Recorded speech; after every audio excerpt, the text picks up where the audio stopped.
This is VOA News. Reporting via remote, I'm David Byrd. U.S. President Donald Trump on Thursday invoked the Defense Production Act to aid companies building ventilators for coronavirus patients to receive the supply of materials they need. In a memo released by the White House, Trump directed the U.S. Health and Human Services Secretary to use his authority to help facilitate the supply of ventilator materials for 6 companies: General Electric, Hill-Rom Holdings, Medtronic, ResMed Incorporated, Royal Philips NV, and Vyaire Medical.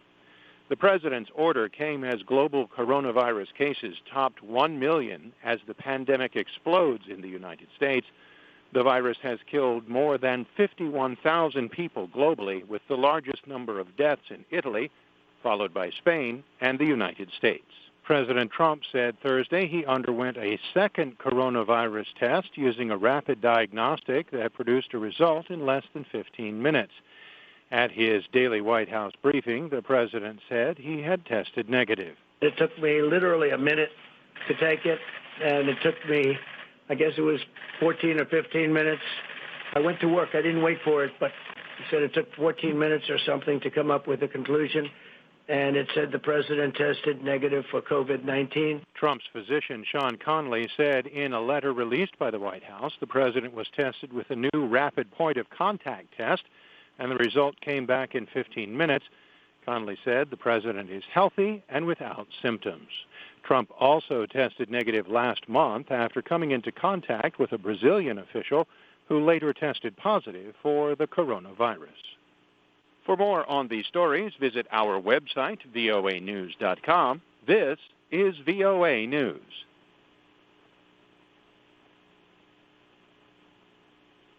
The number of Americans who filed for unemployment benefits last week set another record, AP Washington correspondent Sagar Meghani reports.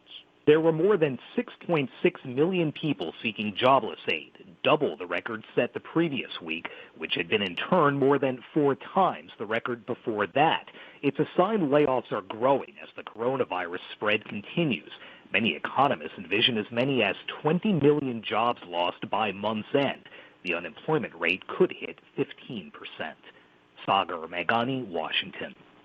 The Democratic Party on Thursday postponed its U.S. presidential nominating convention by a month until August, citing the coronavirus health crisis that has upended daily life and caused many states to postpone their primaries. Tom Barrett is the mayor of Milwaukee, Wisconsin.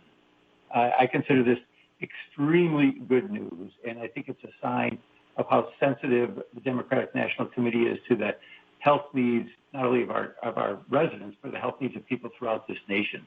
Democrats will use the convention in Milwaukee, now scheduled for the week of August 17th, to formally pick their nominee to challenge Republican President Donald Trump in the November elections.